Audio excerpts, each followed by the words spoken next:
Okay, I think that's ready. Okay, thank you. Hello and welcome everybody. Good to see you this evening, even if it's only virtually.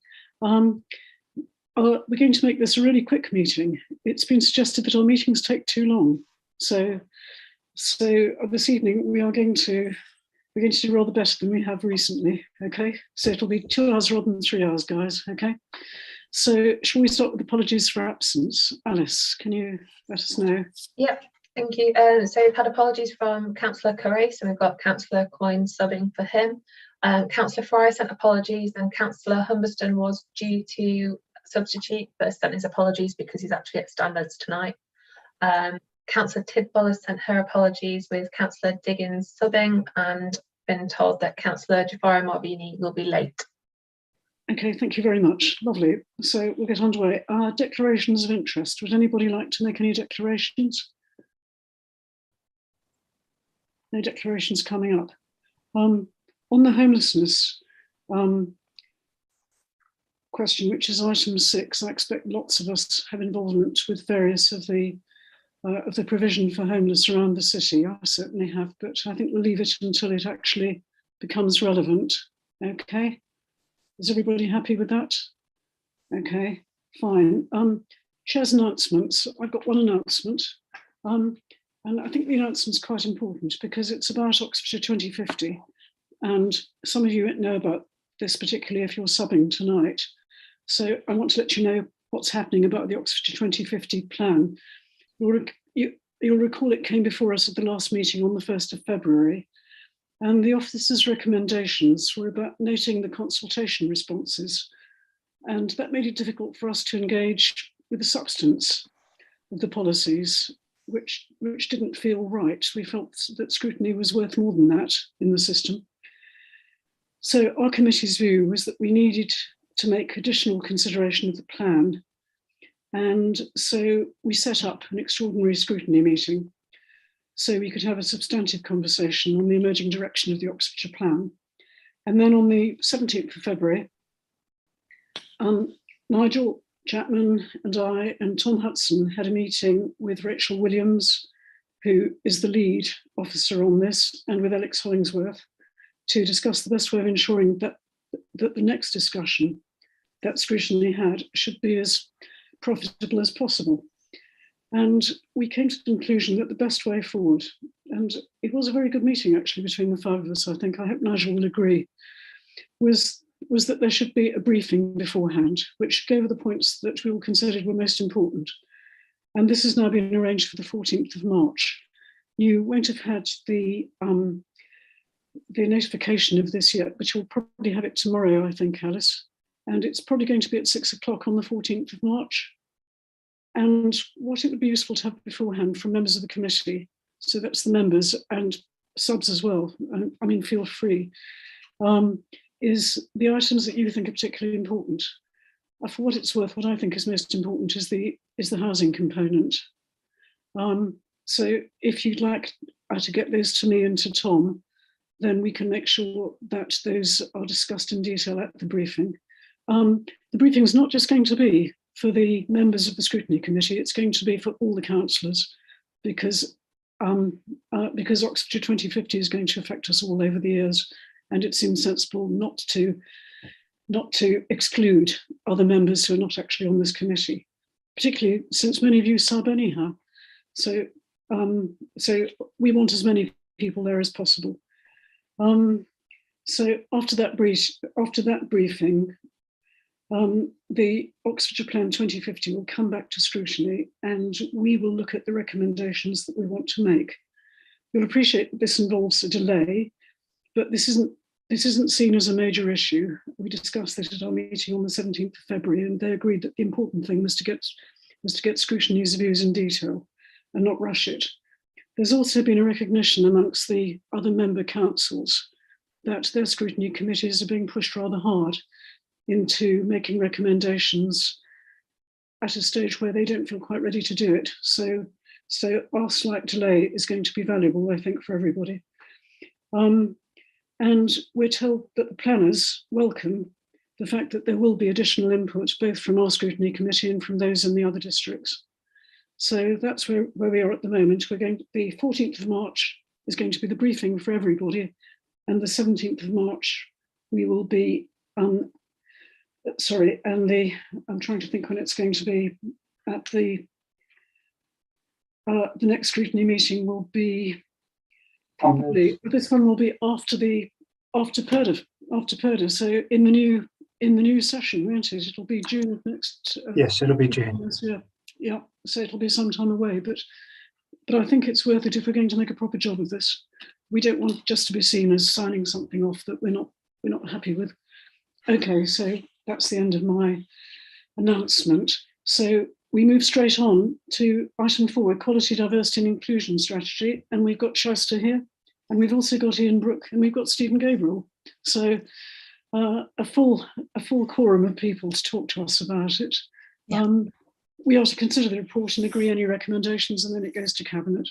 So Shasta, over to you. Okay, thank you. And before I start, I just wanted to say I've been at Scrutiny a number of times over the past year with lots of different reports, and I know this Scrutiny Committee isn't in the habit of just rubber stamping things. A long way that continues. So thanks for your input into the community's portfolio so far, and we found the feedback that's been given from this committee to be very useful.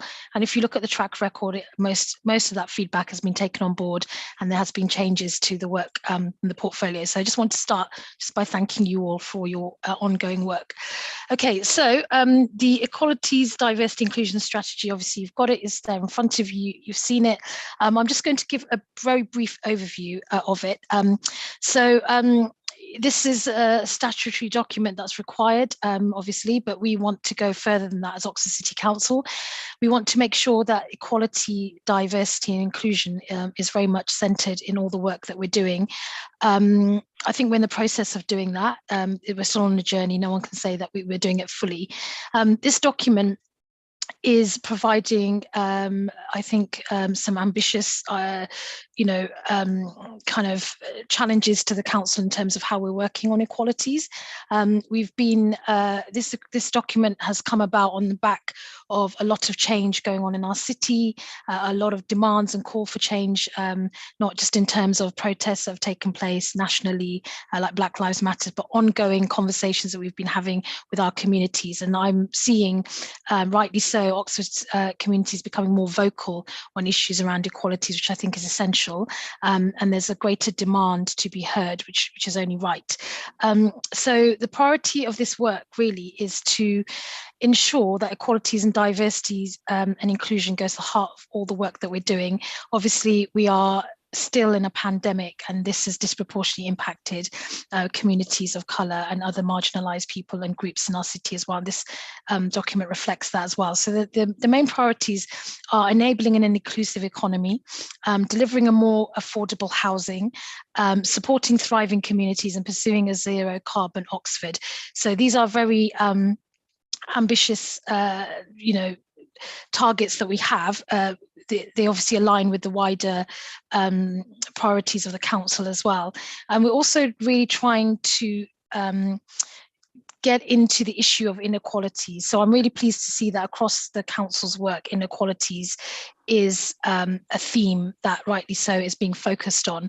And a lot of the work that has gone into this strategy, a lot of the focus groups, a lot of the discussions, the two-way conversations we've been having with, ongoing conversations we've been having with our communities across the city, very much are focusing on these inequalities. They're focusing on the huge discrepancies and deprivation and lack of life chances and how they change as you move towards the east of the city or other parts of the city. It's the further you move from the centre of the city.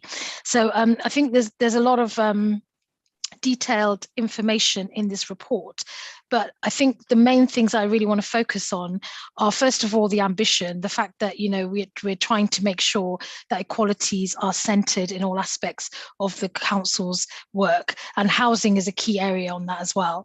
We know that housing needs are vast in our city, but I think in particular that's one area that I think really needs to be focused on in relation to us tackling inequalities. The other thing that I really wanted to focus on is on page 10. It's around the governance of this equality strategy. So officers can obviously go into more detail after I finish speaking, but we want to strengthen oversight and accountability, and we want to challenge senior management, senior level people at senior level in the council to really mainstream this issue of equalities, and I think this is needed more than ever. And I think it's really important that the scrutiny of this and the governance of this is strengthened. Also, this strategy is also about tackling culture. So we know it takes a very long time to make cultural change. We have started making some cultural change in the council around equalities, but it's something that we need to keep chipping away at. As I said, the equalities impact assessment and all the other information is laid out there in the strategy, which I'm sure you've all read. Also, the actual issue of equalities impact assessments. Now, what we've been looking at is how those equality impact assessments are scored. And we want to make sure that equality impact assessments are actually front and center of all our policy work and what we're doing. Far too often in the past, they've been tagged on, and that's just not acceptable. They can't just be like a box ticking exercise. I'm not sitting here suggesting that is what has been happening, but what I'm saying is more than any other time, we need to make sure that equalities is front and center. I think the language and the tone of this strategy is really important as well. I'm very pleased to say that there's been lots and lots of input from many different residents of our city, which is only essential. And this equalities and diversity document that you're looking at now is not just a standalone document. Alongside this, we have the Anti-Racist Charter, and we also have our Thriving Community Strategy, which we're developing. And the reason for developing the Thriving Communities Strategy is because this strategy in particular is like an overarching strategy, but we need to take the components from the Anti-Racist Charter and this and literally embed it into how we work day to day with communities. And so I feel that there is significant changes that are taking place, but I think this strategy enables us to really get on and do the work in a more robust and clear manner. So I'm going to stop there, and then I'm going to hand over to either Ian or Stephen or both of you. Thank you. Thank you very much, Shasta. That's very comprehensive and clear. Ian or Stephen, which one of you would like to come in? Ian, do you want to go first and I'll wrap up? Yeah, and actually there's one other, sorry, and forgive me, there's one point I did want to make, sorry, I should have made it, apologies, and that is around transport. So if we are to build a really inclusive city that is there for everyone, then any ambitious plans we have around transport, around the green agenda, have to be rooted in our communities, in the realities of the most marginalized. And I think that this document, along with the other two, which we're not here to talk about, I know, but I think they provide some good nuanced thinking and planning around that as well. But I think that the key to this work is to make sure that it's not just something that just sort of sits there on a shelf, but this is a document that very much echoes the values that we say that we have, and we have to put them into action. So I will genuinely stop there, I promise. Thank you very much. Ian. Thanks, Liz. Thanks, Shasta. Yeah, so Shasta touched on the equalities impact assessment, and that's been a living document since before we started the work. So going back to the back end of 2020, we held a number, so about 14 different focus groups with a range of different communities to really understand their lived experience. So each one of those was valuable in its own way. And we had one where we also had conversations with members. So we looked at a race advisory group, we looked at ethnicity and women and talent development, we looked at mental health, we looked at faith groups, we looked at young people and mental health, we looked at asylum seekers, we looked at migrant communities, we looked at disability access and talent development. Now, I felt fortunate enough to attend 3 of those, and really useful insights, valuable conversations that started to build the basis of the development of the strategy. From there, we also then started the work on our grants review, and I can see Chris and Paula, who are part of the members steering group. But from there, we held 10 further focus groups. So looking at people with different characteristics, and again, really drilling down and trying to understand their lived experience and how we could then shape this strategy in particular based on that. Shaista touched on the Anti-Racism Charter. We've recently, or the back end of last year, so we held 3 further focus groups to really understand from a race basis, again, looking at lived experience and how can we adapt our strategic approach to really take account of that. We had a conversation this morning at the leaders meeting in relation to training and development and skills. So each week, along which weaves into the Equalities Impact Assessment, we have something called a learning session. A lot of those are focused on equalities. So 3 weeks ago, Shaista kindly attended and talked about her experiences in relation to equalities. And again, we've just had one earlier today on dementia. I'm really trying to understand a broad range of experiences. All of that has gone into the Equalities Impact Assessment. But I think the key point and the way we're working is that's not done. It's a continuous thing that then feeds into our way of working.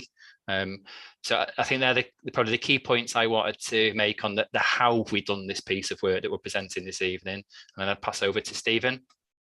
Okay, thanks, Ian. I mean, I just wanted to talk a little bit about the governance. I think Shaista touched on this.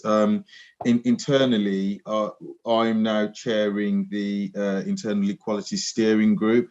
And, I can see Becky here, Ian, who are all members of that steering group. And actually, we've pulled together a bit of an action plan and some priority areas of work that we're going to be working on. The key actions that have been identified within our EDI strategy, that group will be responsible for monitoring, but also feeding back up into CMT and our portfolio holder discussions around this agenda. But I think Shaista's quite right. We probably need to think about how we strengthen some of those governance pieces, but we're just going to see initially how that works.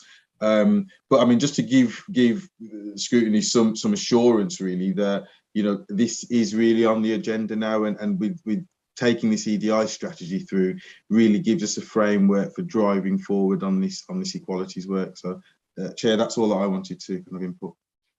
Thank you very much, Stephen, and also Shaista and Ian as well.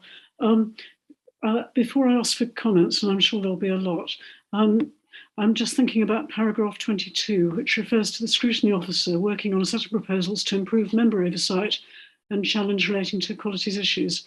So I was going to put Tom on the spot and ask him where we were with that.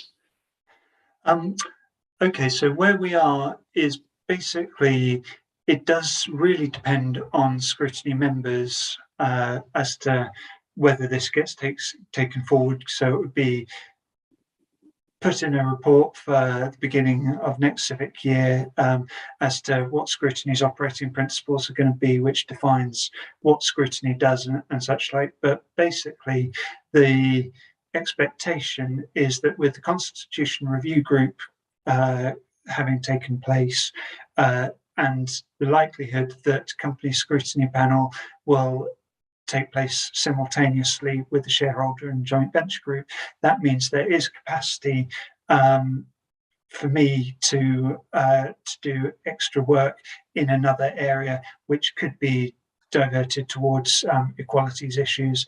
So it'd be useful to get a steer from the committee as to whether that would be where, if I did have extra time to be facilitating more scrutiny work, if that's where you wanted it devoted. Thank you very much. So what you're talking about is a further panel, but this one would be an equalities panel, and we would be looking at how equalities is managed every time. Potentially either a panel or undertaking a sort of mini review on a particular equalities topic. That there's capacity either way, but essentially, if you think about it, it's about 6 meetings that would be dropping out.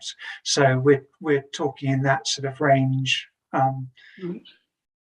And it would be helpful if we could come up with a recommendation which would support that.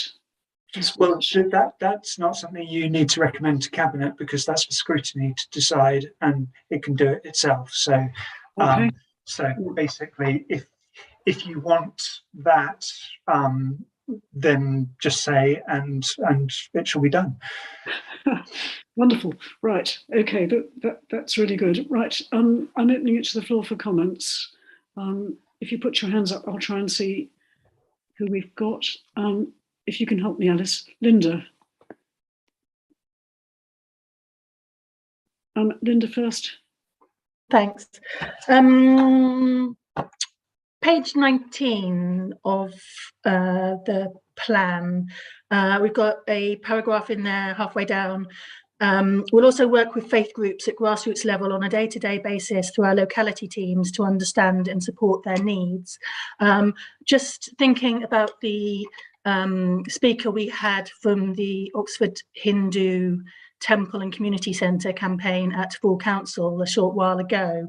It would like to know whether Shyster and the officers feel that the council now currently understands their needs, and whether we're making progress on addressing them.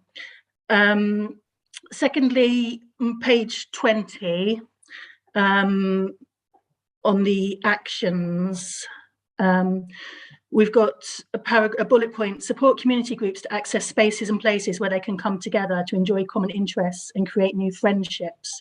Where groups want a dedicated space, we will offer them advice, but we will not be able to provide separate facilities for different community groups.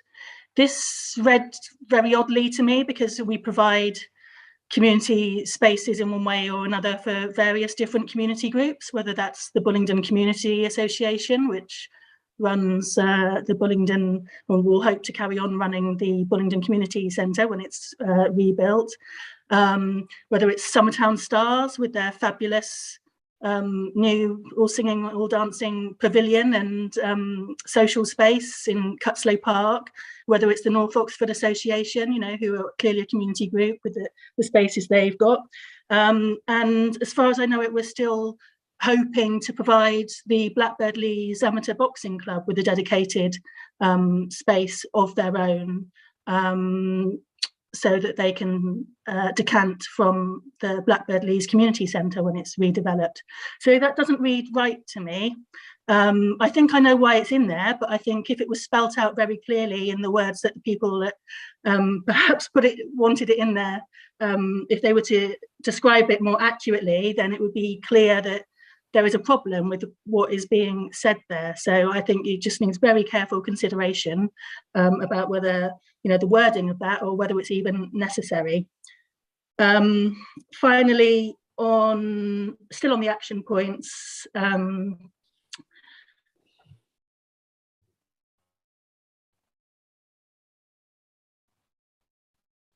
the action providing inclusive services, I think it would be nice to see something about leisure in there, and about providing inclusive leisure services, our commitment to women-only swimming sessions, a commitment to get childcare going again at Blackbird Leys Leisure Centre, and perhaps it might also be relevant to talk about the free swimming sessions and concessions as well, given that we do talk about financial exclusion elsewhere in the report, even though that isn't a protected characteristic. Yeah, that's it. Thank you very much. Great work, everyone. Thank you very much for the document and the presentation this evening. Thanks very much, Linda. That sounds as though there's a couple of recommendations there, but we'll come back to recommendations in a moment, if you can hold on to them. Yep. Okay. Nigel, you're next, I think. Yeah, thank you very much. I agree. I think it's a really good piece of work. So Shyster and officers should be commended for it. And it's also a simpler, more focused piece of work than it was going to be a few years ago, which I think is to its advantage, really. I have a couple of observations, then a more of a macro point about maybe reporting back and accountability. I agree with Linda about the odd, I'd also picked up the odd wording issue, because there's two problems with the wording. First of all, we provide facilities within community centres for groups to meet who are distinctive. It's not just that we provide overall facilities, people can actually hire rooms and have their own meeting for their own community groups. So it's a very kind of odd thing to write down, actually, that we don't provide facilities. I think I know what you're driving at, that we don't provide sort of large scale bespoke facilities, but even then, as Linda said, actually we do. So we have a problem here. And also I don't actually think that's the right policy anyway. I mean, I think, you know, if groups come to us with a plan where we can work in partnership with them to provide them with the right facilities, we should be open to that. It depends on how it's funded and so on and so forth, and where responsibilities lie. But to say we just won't do it, I agree with Linda that I would score that out of the report personally. That would be one of my recommendations. Second issue is about, I mean, the report makes a lot of the, first of all, the very, very excellent sort of gathering of information in its creation, which is very good. It also makes quite a lot of reporting back to communities as to how their observations and insights have shaped services and changed them for the better by implication. Now, I think this is really important, and I want some assurance it's going to be really systematic, with the first point. And second, that we as councillors would get to hear as to how things have changed over the course of a year or two as a result of the insights that are brought to us and to officers by those community conversations. It's a kind of, it's closing the loop, really. And it's really, really important to do that. So that would be my kind of second area. The third area is about free community Wi-Fi. It's a small point, but I feel very strongly about this because if we're going to have this report stresses heavily the digitization of access to information, which is a truth about the society we live in. But there are others who are disadvantaged and left out of that process. And therefore, I think it's really important that we as a council in our own facilities, as a matter of course, always offer free community Wi-Fi to people who come in to work or seek advice or whatever they're doing. And I'd like to see that strengthened or acknowledged as a kind of, not just in some centres, but in all. And my fourth point is about reporting back. So this is a really important area. Now, we have already an annual reporting back process around workplace equality action. It's partly because of legal obligation to report on that. But I'd like to see, and this is a recommendation really, an annual EDI report back to Scrutiny on how these priorities as outlined, particularly on pages 19 and 20, the bullet points as it were, are going along, what's changed, what's happened, what's been achieved, what hasn't been achieved sometimes because it's become too difficult or whatever the reasons are. But I think a systematic report back annually is necessary. That doesn't mean you can't have deep dives and panels and other things, Chair, that you discussed earlier on. But I think officers should have enough capacity, given they're collecting all this information through their management chain, to report back annually to Scrutiny about the progress of these priorities. It shouldn't be too much work because they all have a lot of the information anyway. So that would be my very specific issue about reporting back. I think it's really vital here because we're making quite a lot of promises and obligations, and I want to be assured that actually, you know, we are achieving them, or if we're not, why are we not achieving them? And the only way to do that is to have a systematic annual report back on it. Thank you, Chair. Thank you very much, Nigel. I think that's at least two recommendations, but we'll come back to those as we will to Linda's. More comments. Lizzie, you're next, and then Imogen, and then Chris, and then Paula. Okay, so Lizzie. Yeah, I mean, I just want to echo what everyone said about what a sort of impressive piece of work this is. But again, looking at some of the sort of actions, this time on page 23, I think basically leading on from what Nigel said about the move to sort of greater digitization, the thing that I was particularly concerned about is the move to the completely cashless sort of interactions between customers and the council. And I know there's sort of an outlining of support and advice, but I think there isn't really any detail about what to do about people who simply can't, for example, access a bank account, and the fact that, you know, sometimes this means that they're then dependent on other people for their financial transactions. And I think maybe something about tying it in as well. It says the council will provide advice, but maybe tying it in, because then that links into sort of some of the debt work that I know that Citizens Advice and the other advice centres do. So I just think there needs to be maybe a little bit more linking that in to some of the other things in the report, because I worry that, you know, there are some people for whom cash is the only option, and it doesn't really outline kind of what happens to those people particularly, you know, people who won't get their heads around how online or telephone banking works because they're elderly or vulnerable, or because that's something they're able to do. So I just think there needs to be something else. It's sort of a recommendation, but not quite there yet, that someone else might help me formulate. I think it's a recommendation. Yep. And then Imogen, you're next. Yeah, thank you very much, Shyster, Ian and Stephen, and those behind the scenes that contributed to this. I wanted to second what both Nigel and Lizzie were saying. On Nigel's point, just to add that it is that Tom is potentially going, as we said before, going to be working on kind of ways to improve member oversight and to look at how scrutiny function can work with it. So that might be part of what he can do in that role, could be to do with this kind of idea of an annual EDI report. I think that would be really valuable, maybe for a splinter group of scrutiny to look at, maybe. So maybe those two things could go together, just a thought there. In terms of questions, obviously and understandably, things have changed a lot in the last couple of years. So a lot of the statistics we're working from are outdated. I would flag that on page 15 of the agenda pack, which is page 5 of the strategy, it says 10 out of 83 neighbourhoods are amongst the 20% most deprived. And on page 17 or 7, whichever way you want to look at it, it says, it says 12%. Okay, so that's okay. At bottom 20, I read that as 12. So ignore me there. But on that point, that statistic is pre-pandemic, and we're kind of looking at this from a pre-pandemic lens. I'm aware that in probably end of May, we'll have a clearer picture of the impact of the pandemic on inequality with the release of the census data. So I wanted to know what's being planned to kind of hit the ground running when we have that data, to maybe relook at all these things again. And scrutiny, that will be very relevant for scrutiny to know as well. So that's the first question. And the other is, I'm sure members have seen the Elmore Community Services report on modern day slavery, which was horrific in that it seems like we could be looking at 200% higher than reported instances of modern day slavery. And I just wondered whether there's anything in the works to respond to that report in terms of how we prioritise modern day slavery, which is something that shouldn't exist but horrifically does in our own city. Thanks very much. Thank you very much, Imogen. Chris. Thank you.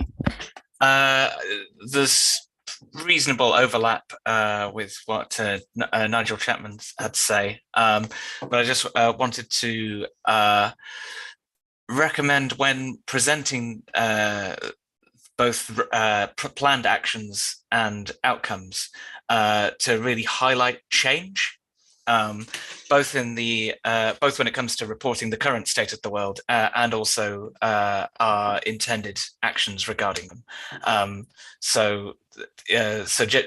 We generally got these sections of the report that are looking at what's the current state of things, but I think it'd be very valuable not just to say here is the current measure of a particular statistic, but also do we believe that is on the right track, and therefore we might expect to see actions continuing, or is it steady, in which case we might expect to see new actions, or is it backsliding, in which case you might expect to see wholesale change.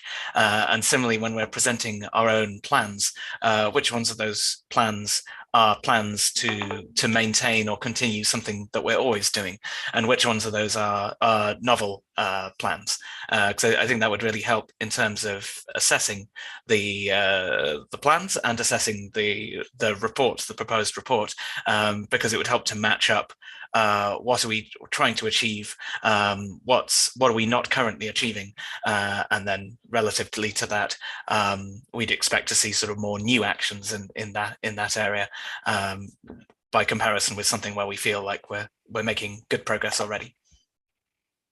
Would one of you like to respond to that particular point that Chris has made about rather changing the way in which the report is approached, because we're looking not just at what's happening now, but how we should be or could be improving it? I'm happy to start with that. So first of all, Chris, thanks for your comments. I think you've made some really interesting points. What I will say is in the current format of the report, I think it's I think the narrative is very clear and it's telling a story, and I think it's very engaging. What you're suggesting, I don't think would meddle with that, but I think for me, I don't want to see too many separate documents and tables and things like that. But I think your point about what are we achieving or what are we not currently achieving and how are we going to get there, I think if we kind of work out how we can present that in a clearer way, then I think that would be a good thing to do. Yeah, I think it almost could be as simple as when presenting history, just really making sure, rather than just presenting, here's what this is right now, to be like, here's where it is right now, and that's better since the last time we looked, or that's worse since the last time we looked, or that's steady. And when we're presenting plans, maybe to just subdivide them into things we're doing already, things we're going to stop doing, things we're going to keep doing, things we're going to start doing. Yeah, so thank you for that. I mean, I've responded in the way that I think we should move that forward, taking on board what you said. I don't know, Ian, Stephen, if you want to come in, if there's anything else you want to add on that. No, I think that's right, Shyster. I think it is a presentational issue, Chris, and we can take that away and work on that. I think just feeding into Nigel's point, yes, I think we should do an annual report back, and we'll work on that. And, you know, even if we, you know, probably Chris, have a conversation with you offline about what that looks like, we'd be comfortable to do that, so we can pick that up as an action. Yeah. And Chair, I've got responses to the other questions, but you haven't asked for them yet. So when you do, yes, I'm sorry about that. That's okay. I'm afraid that you'll have a whole load of responses coming together. So shall we just hear from Paula, because we haven't yet, and then from Lizzie, because you've got a further point you want to make, Lizzie, and then if we can go back to Shasta and Ian and Stephen for particular points they want to make. Okay. Yeah, Paula, sorry. Thank you. Yeah, thanks so much for putting this together. I agree, it was really engaging. I enjoyed reading it. I wanted to first mention on page 16, I think some of the language could be updated around, well, obviously BAME's a bit outdated now, and also non-heterosexual implies that heterosexuality is the norm, and it'd be good to have like LGBTQ+ there instead of non-heterosexual. There was another thing I was just thinking about when reading the Black Lives Matter section. It reminded me that Bristol City Council passed a motion on slavery reparations, and I'm wondering if Oxford City Council have any ideas of like how, you know, because obviously talking about things is important, but like what actions will we be doing to address, you know, the inequalities? And then there was something around how do we improve staff training in the City Council for diversity and inclusion. And I know in my workplace there's a lot of unconscious bias training, which is all well and good, like, you know, you just agree that everyone's got unconscious bias, but it doesn't really do much else. So I'm wondering if there's any scope for like ongoing you know, training that has actual expertise in the area come in and talk about equalities issues, because a lot of it is unlearning and relearning, and you know, and even for councillors as well, because I feel like some could do with that as well. And then I just wanted to mention that like there's a lot in the report around intersectionality and recognising people's unique experiences, and I really like that the report also focused on the similarities, like, you know, a lot of marginalised identities have difficulties since the pandemic with poverty and in the workplace, and I think those sorts of overarching themes that cross over all of the marginalised identities is really great, because that's where the impact will be. And I wanted to echo Lizzie's point as well on cashless move, because my sister's got learning disabilities, and it would just be really difficult, you know, just thinking through that lens of like people who are neurodiverse or have learning disabilities, it could be really hard for them, not to mention elderly people. And I also really like Nigel's point on the annual EDI report as well. So that's my ramble for you. Great, thank you, Paul. So back to Shasta and Ian and Stephen, if you'd like to comment. Yeah. I didn't stop after every comment, because I thought it might be faster to deal with it together. I hope that's okay. Yeah, thank you, Chair. Stephen and Ian, I'll just rattle through some of the responses. Please do come in as well. So first of all, thank you so much for your very robust feedback and recommendations. I've jotted some of them down. I can barely read my handwriting at this time of the evening, so I might take me a bit longer to sort of squint and look at what I've written. But no, the recommendations have all been really excellent and very helpful. And I don't see any reason for us to not accept any of them myself. But anyway, so first of all, Linda, your question about the Hindu community and then the wider issue about faith-based communities. So I've been saying this quite a lot, and I'm very happy to say it again. I think the council needs to develop a far better understanding of faith-based communities across our city. You, Imogen, mentioned the census, and the census is coming out, as you rightly say, towards the end of May, and it's definitely going to show, without a shadow of a doubt, greater diversity in all its glory. Long may that continue, and faith-based communities definitely will be part of that. I feel that there is a lack of understanding of what it means to be a person of faith and what it means to be a community of faith, and I think there's a piece of work that needs to be developed around that. So I can't sit here, Linda, and say that I feel that this is something that we've kind of like got, you know, on lockdown, and we know what we're doing on that front, but I think it's an ongoing discussion that's needed. And then on the dedicated community spaces, both you and Nigel and other colleagues here made this very important point. I think that we do need to go back and revisit that paragraph. It doesn't quite really read very well, does it? And I think I know what we're trying to say. What we're trying to say is we do not have money to build individual community centres for every different community. Now, I'm not saying that's not something that should happen, but the council doesn't have, we don't have the money to do it. We simply don't.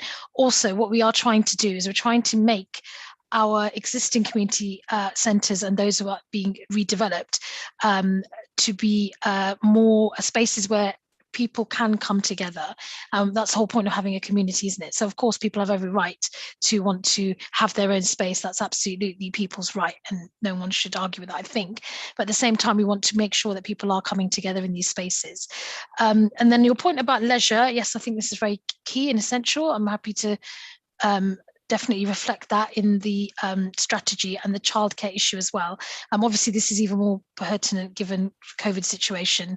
We know that people, you know, need more access to, you know, trying to be healthier and being encouraged for mental health and for many other reasons. So yes, I totally agree with that. Nigel, I think that that kind of covers the point you made there as well. And I think this is where I'm failing to read my dodgy handwriting. So you talk about free community Wi-Fi. I don't even think we should call it free, actually. I think it should just be community Wi-Fi. I don't really, I'm not able to sit here and number crunch and tell you that's all viable, but definitely I think Wi-Fi is, it's an essential service, right? It's essential as electricity and gas and water these days. So I don't see why we wouldn't be doing that, but I'll refer back to my colleagues on that one. Reporting back, yes, I think that's a really excellent suggestion that many of you have made this evening. I do think there should be an annual report back to Scrutiny on these issues that we're here to talk about, because I think what it will also do, beyond holding us all to account, which obviously is essential, I think it also helps us to chip away at changing the culture inside this organisation, be it with members or officers and all of us, right? And I think it's really imperative that happens. So very much, I think that's an excellent suggestion. And also, I know that Scrutiny will go through everything with a fine-tooth comb and not just look at any attempts to sort of suggest that everything is going well. So yes, I loved all those suggestions. And then Lizzie, your point about cashless payment, I think that's really valid as well. This is coming up in other parts of the council's functions as well. So I guess what we can do is go away and do some thinking around that and how other parts of the council are working on that issue as well. I think it's something that gets overlooked over and over again. And obviously you raised that point as well, Paula. And then Imogen, your point about members' oversight. Again, you know, I did mention the members' oversight, as you know. I think it's really important that that's there. And for me, this reporting back of the ED coming to this committee every year, it basically, what it should do is it should force, and I don't use that word lightly, I'm using it purposefully, to embed this issue of equalities across all our council functions. So I think that's really good. Your point about the pre-pandemic data is really, really important. I think that Ian and Stephen, I will speak for me. I've not thought through what we're going to do when that data comes through. I've referenced it and talked about it a lot, but I think that when it comes through, we are going to have to pick up on it quite quickly and really do some really critical analysis of the strategies that we've produced, this one and the other two I've mentioned, and just really see what does that mean. Does that mean that we need to radically shift some of the way we've put the strategy together and some of what's in it, or what does it mean? So I think that's a really important point. Thanks for raising it, Imogen. Modern slavery, yes, it's horrific. We have, I think, I'm pretty sure I've got this correct. I'm very happy to be told that if I haven't, we've got a dedicated modern slavery officer, and that's quite unusual. Not every council has that. I think what we need to do is go back to, I think it's her, I think I'm right in saying that.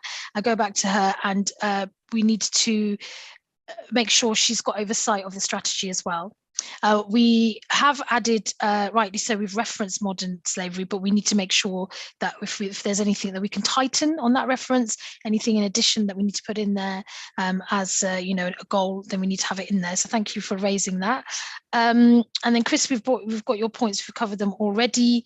Paula, thank you so much for picking up on language. I have to say I didn't pick up on what you mentioned about sexuality. Spot on. Thank you for raising that. We can definitely go through that again and make sure that's correct. Also, the issue of BAME is something that does my head in. As a council, we have not actually decided or agreed to change the horrific acronym. I'm very up for changing it though, as I'm sure many of you here are from your response. So again, we can go and look at that. But I don't know if it means we can just change it or if we need to bring it back to some other committee. So we'll look into that and get back to you.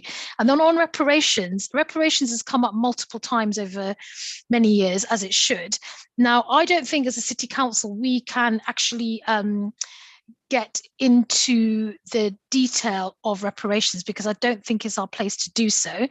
Bristol is a very different city to ours. It's got a very long, I know you know this, Paula, it's got a very long detailed history of slavery, and rightly so, the connection with reparations is different there. Now, I'm not suggesting Oxford has got clean hands on this, I'm not suggesting that at all, but I think it's a different context.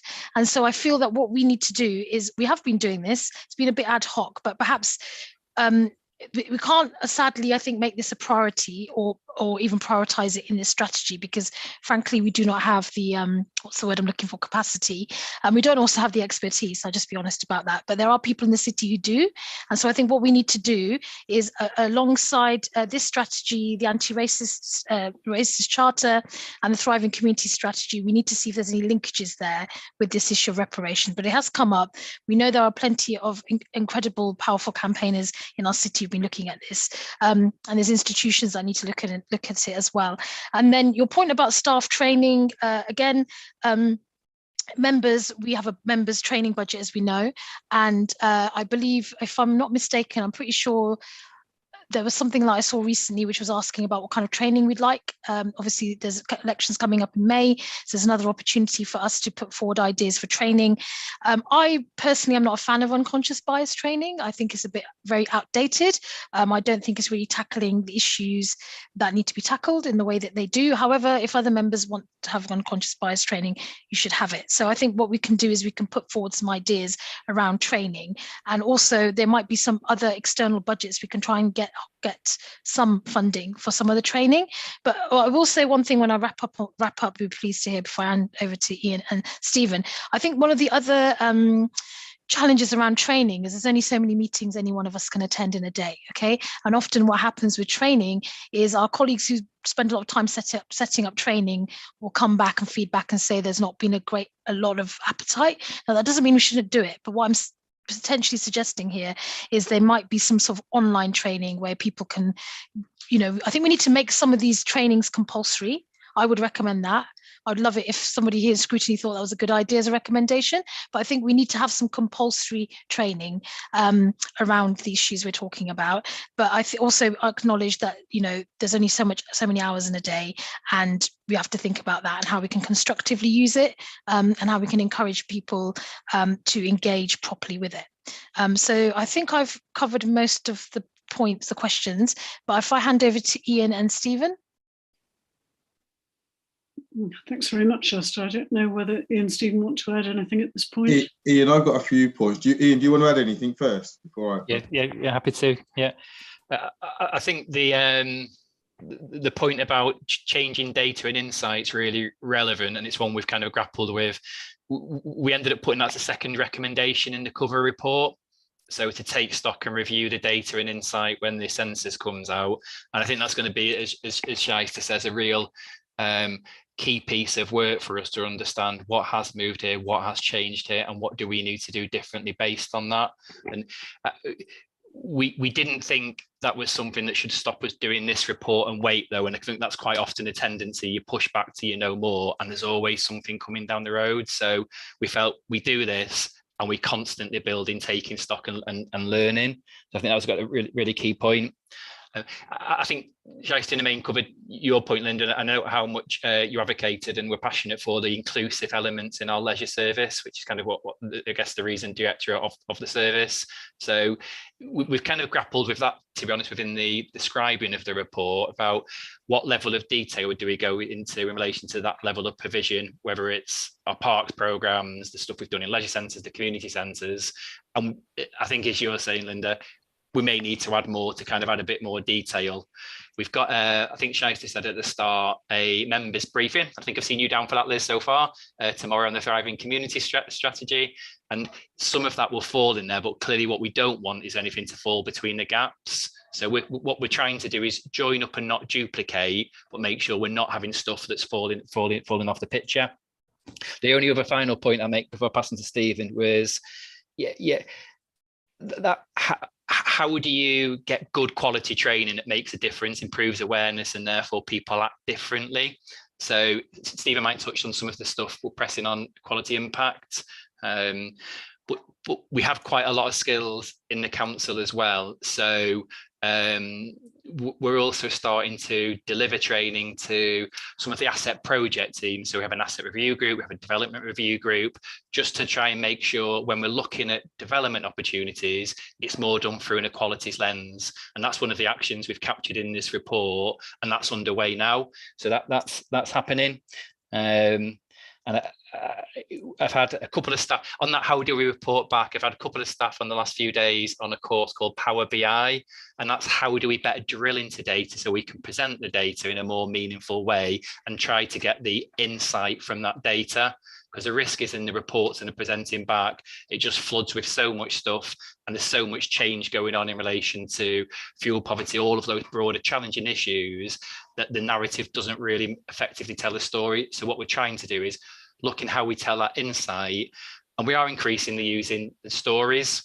So speaking to people about their journey, their story, telling the story, and then we can see the impact alongside some of that broader insight we're trying to drill into. And I'll zip on there and pass on to Stephen. Okay, thanks, Ian. Just a couple of points from me. I mean, interesting to hear the debate around the terminology BAME. I mean, we had an equality steering group, and I think there was general consensus that not comfortable with that terminology. So there is going to be a piece of work, kicked off a piece of work for them to come back and look at what's a more acceptable term. Just in relation to imaging, I think it was your point, I think Paula raised it as well, around the census data coming through. So corporately, we're going to have a response to that. There'll be a lot of data for us to churn and understand the implications. So I think there'll be a corporate piece of work, and I think sharing of information to members around what the key threads are from that census will be something that we'll do. Just around the cashless move, I suppose want to assure people that the work that's taking place there, we're aware that not everyone's, there are going to be a cohort of people that will not be able to, for whatever reason, utilise cashless facilities. So we need to think about how we support those vulnerable people, or people who can't. But that's already in the thought process. In relation to Paul, again, you mentioned staff training, and Ian will be sick of, and Becky will be sick of me saying this, but you know, equalities is everybody's business, and I think that's one of the messages that I want to spread through the council. So it's not just about, you know, me as the director leading the internal group and it's my job. You know, how are the other directors and CMT kind of driving forward on this agenda? So I think that's a really important point for us, but also how that cascades down through the organisation. Just in relation to staff training, Ian, I think again through the equalities group this week we discussed training, and there is going to be some training for that head of service tier and the wider group, particularly around the equality impact assessment. But definitely that's a key element of our workforce equality strand as well, to make sure that we get. But I think it's right, you know, some dissatisfaction or concern around unconscious bias training, but we need to make sure that it reflects the needs of whatever we commission, that it reflects the needs of the organisation. Chris, I think picked up your points around the modern slavery. So Nikki, and I can't remember her surname, is our modern slavery coordinator. And that's a really, as Shaista said, not every authority has that. I mean, I previously worked at Sandwell and kicked off some of this work, so I'm glad that we've got a Nikki here, and definitely that's one of the things that I'm really passionate about, actually, addressing modern day slavery. Lizzie, just in relation to working with others, I mean, you particularly mentioned there the CAB. You know, we've co-located now with the CAB in the library in the Westgate, so we are looking at how we can work much closer with organisations like that and learn from them. And I think, Nigel, all your points have been picked up, but definitely welcome the reporting back, and that's something that we can pick up. And just Linda, on your point specifically around the Hindu community, you know, Shaista and myself, and you've been involved in discussions, you know, are committed to working with this community to try and find a solution. And you know, the fact that Shaista and I are meeting with them on a regular basis and supporting them to try and navigate how the council can support them further, and what opportunities may be coming forward. I think it's a point that shouldn't be missed around that debate. And I think that's it from me. Thank you very much, Stephen. Becky, I saw your hand was up, and I'm sorry that I didn't call you, but it's gone up on the chat, and you've said that actually the problem about cashless is being addressed. I don't know if you'd like to say anything more at the moment about that. It's just because it was mentioned a couple of times. It's something that's come up in my service quite a lot, because older and disabled people, especially the ones that we deal with, haven't got access to card technology quite a lot of time, and they don't really engage with the digital technology. But as part of the cashless project, we are actually still accepting cash. And I've got agreement from the council that we're going to continue to do that. So we have got a chip and pin device that we can take to people's houses. So if they want to pay by card and they can't get out of the house, we can do that directly with them. But if they can't and they've only got access to cash, then we've got the agreement that we're going to continue doing that. That's really helpful, thank you. Shasta. Yeah, sorry, I just want to take up a few seconds just to say I really appreciated the very robust discussion this evening, and also just to say, as Stephen says, it's really important, and this is definitely what's been coming through to me this evening from all of you, that you do understand that equalities is a responsibility that we all have, and that doesn't always happen. So thank you for that. I think that's the key step change that we need to make. We need to ensure that everybody in the council understands that this is a responsibility that each of us hold, and it can't just be left to minoritized people, racialized people, you know, people from different sexual backgrounds or people with disabilities. It's not, it can't just continue being put on us. It has to belong to all of us, and that's what's really come through in this group and the way that you've engaged with this report. So I just wanted to thank you again for you know, your really robust constructive feedback. Thank you. Thank you very much to you, Shasta, and to Ian, and to Stephen, and also for your responses, which were incredibly thorough, given that there was quite a lot coming at you. Anyhow, thank you very much. We need to wrap up this item quite quickly. I was hoping that we'd be finished by 7 o'clock, and we nearly are. Recommendations. I have very scruffily written down 10. Tom, I'm looking at you at this stage. I wonder if the easiest thing is if we read through the recommendations that we've got so far, and the people who made them can comment if we haven't got them down right. And if they need tightening up, then that can be done through email later on. Does that seem a reasonable way of? I think there's also a question of are people who've made their recommendations satisfied, because some of them may not go forward, potentially following the responses, and some may. So it would be useful just to nail that down too. Yeah, fine. Right, so if we start with Linda's recommendations, I have 2 down. The first recommendation was that we should give more understanding to faith communities, and that's not a good format for a recommendation, but that's what I understood from what you were saying, Linda. Do you want to strengthen that now, or do you want to leave that to Tom to think of a better form of words for it? I mean, I'd agree with that, but that wasn't really one of my recommendations, I don't think. Right. So in terms of my 2 recommendations, I'd say there was one which Nigel picked up on as well, and it's best just to get rid of that paragraph about not having separate facilities for different community groups, because it's problematic for all the reasons we've discussed. I do want to lose the whole of that paragraph, because the first sentence sounded okay to me, but maybe I've... sorry, I'm trying to find it now. Page. I will go back and try and get it exactly right. But I think that's something best done outside the meeting. So that's your first recommendation. Yeah. To do something about the community spaces and make sure that the format for setting it out is right. And the work with faith communities. Do you want to include that as a recommendation? I thought you probably did. I don't think it's a specific recommendation, but yeah. Shyster, do you want to come in? Yeah. I think it might be useful to have it as a specific recommendation. It might be useful to say, develop a more robust understanding of faith-based communities and diversity in the city, something along those lines. Yep. I don't know if that's helpful, Ian, Stephen, but I think it's good. I think it's a good recommendation. Okay, fine. I mean, if we're all happy with that, it seems sensible to me to actually bring it out into the open, if you like, which is what the recommendation does. Okay, fine. And then moving on to Nigel. That was my second recommendation, which was putting in a reference to leisure services in terms of a provision of inclusive services. Yes. In particular, maybe perhaps just emphasising women only, swimming, and the creche facilities. Yes, lovely. I've got that one down. Right. So those are your recommendations. Then Nigel,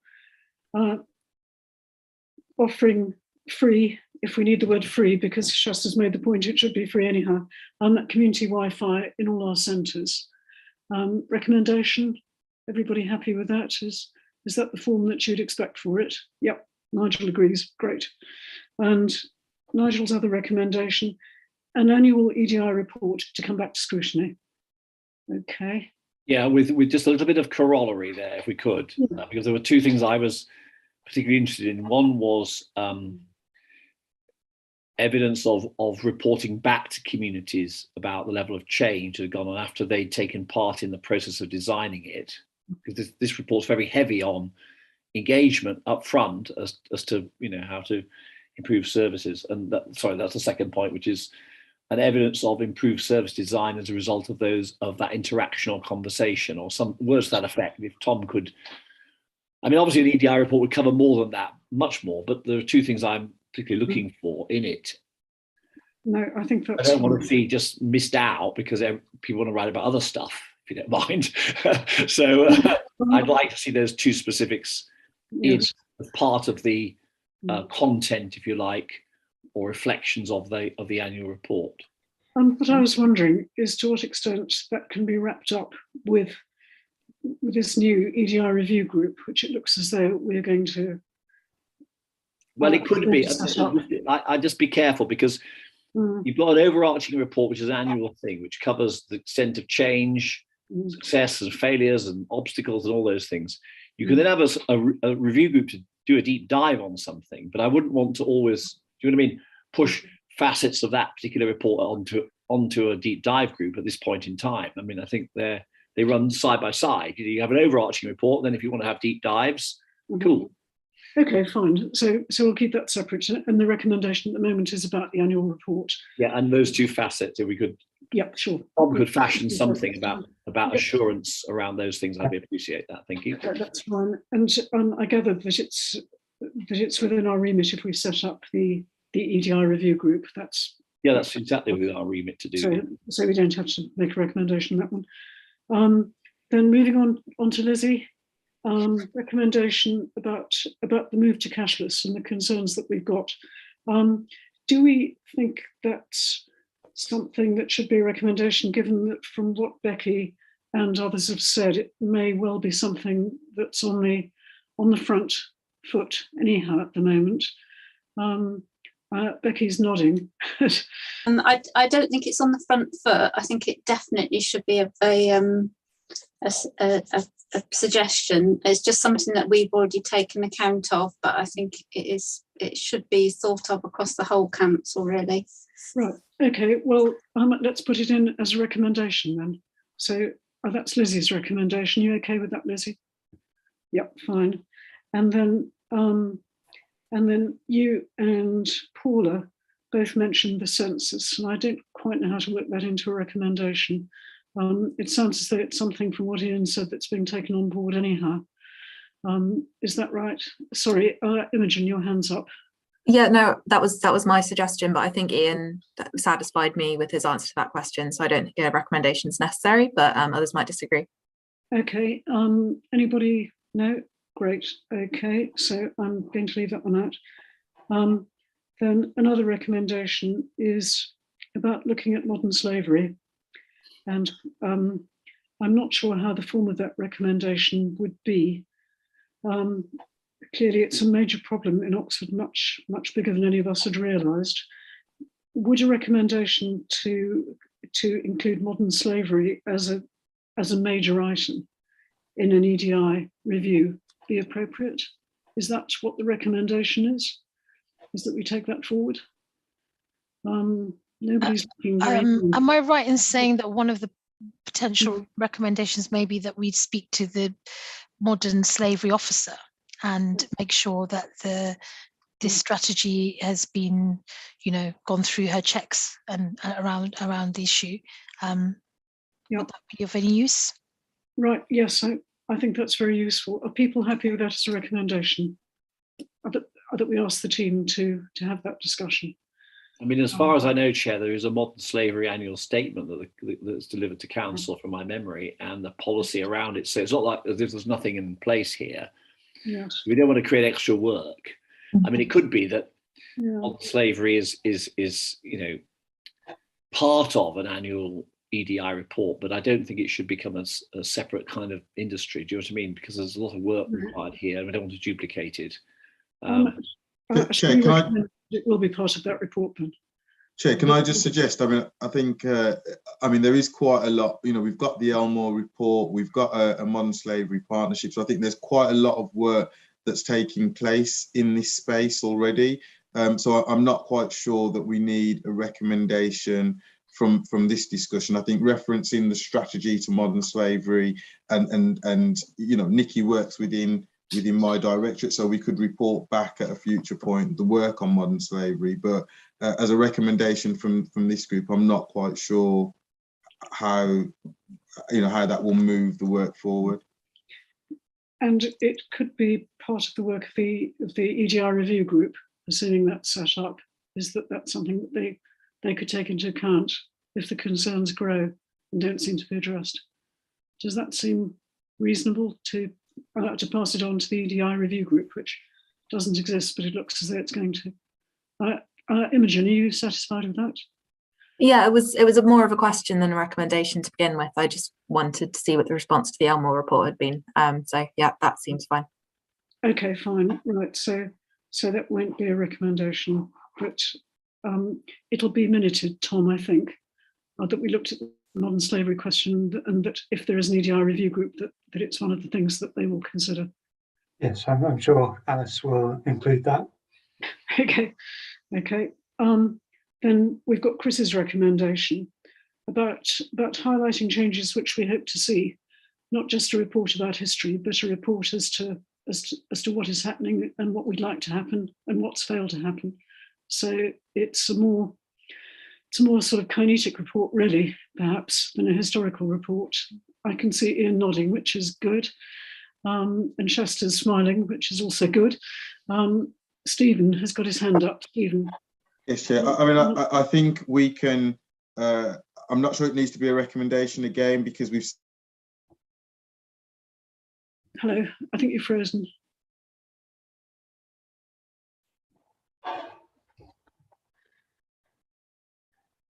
Shall we move on whilst Stephen's coming back to us? Right, okay, so at the moment we're on Chris's recommendation, but we'll move on, and when Stephen comes back, we'll hear him. And then Paula, about the language used. BAME is pretty outdated now, I think we all agree, but it's what we're stuck with until the council has thought out how it wants to change the way that it's presented. How can we, I think there's no reason why we shouldn't have a recommendation that we're concerned about the use of language in this report, in particular about BAME. And also earlier on, you mentioned non-heterosexual, I think, and you thought LGBTQ plus was more appropriate. I can't see why both of those things shouldn't be recommended. Well, Chair, sorry, but I think that to be fair to the advocates of the report, they'd agreed to go back and look at the language around sexuality and so on, in order to make it consistent. And there isn't really an issue around what the council's position about language is on that. I mean, the LGBTQH is our accepted terminology, and they could just make it consistent in the report. So I don't think you really need to recommend on that. On the BAME issue, I got a sense that it was already in hand, and the work was going to come back soon with another form of words, frankly, another piece of language that was more appropriate and applicable. I was assured, frankly, that was underway, and Stephen was leading on that, and it was only going to be a matter of time before there was going to be a change of policy. It doesn't feel to me that something that we have to sort of hammer over the head too hard, because it's clearly accepted by officers that they're going to go and do it. Fine. I like the way you got that in while Stephen fell off the call. Well done, Nigel. I just feel, to be fair, I feel one's going to be fair to officers. If they've come forward with their hands up and said this isn't good enough, we're doing something about it, we don't have to keep on underlining it 5 times. We have to accept their assurances they are going to do something about it. It is going to be in the report as it is, with BAME and non-heterosexual coming before Cabinet next week. I mean, unless you want to change it in the next few days, which actually Ian and Shasta and Stephen may wish to do. Those words don't have to remain they're at liberty to do so. I don't think they have to wait for a policy change by the council, personally. No, okay. The most sensible and up-to-date language that you look around and see what other people are using, and they're not using BAME. They're using other forms of language, and these are widely accepted. Well, I think it's important. I think it's been brought up by Paul, and it would be nice to see both those things, sort of consigned to the dustbin of history, wouldn't it, in the next 2 or 3 days, maybe. Liz. Yeah, fine. Right. Liz. I think Ian's trying to come in, Liz. Yeah, sorry. Yeah, I am sorry. I wasn't looking. We do say in the report where we've used those terms, we've done it because we've drawn data down and the data's used those terms. So for comparative reasons, so if you look at footnote 3, we explain why in that instance we've used the terminology BAME, and also the data set of the 3.6%.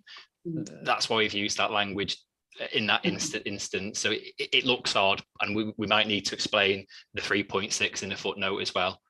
Okay, thank you. Are you okay with that, Paula?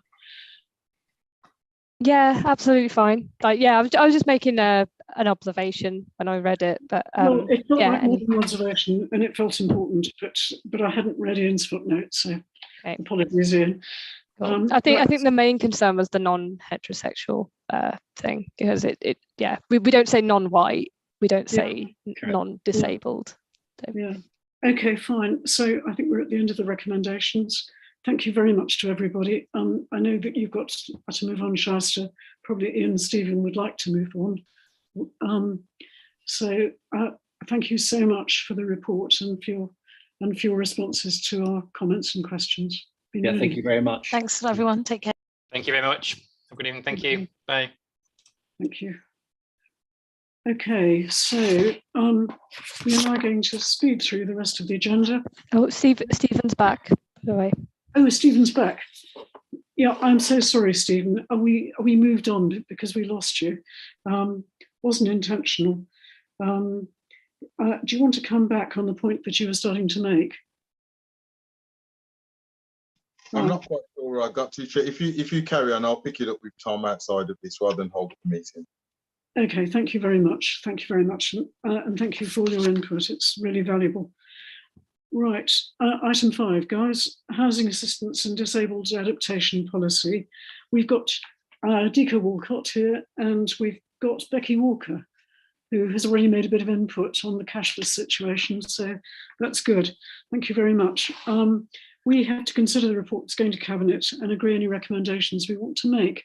And I don't know if it's Dika or Becky who will be presenting the report to us. Do you want to come in, Becky? I'm happy to, unless you want to, Dika. No, that's fine, Becky, but I'm happy to also help pick up some questions. Also, my line is a bit off, so I've got my camera off to make sure you can I'm still in the meeting, but I am here. Great. If you can put your yellow hand up when you want to say anything, because otherwise, unless you shout very loudly, I'm not going to know you're there. Okay, thank you very much. Okay, Becky, over to you. Okay, so we've got a housing assistance and disabled adaptation policy. It's been in place for quite a number of years now.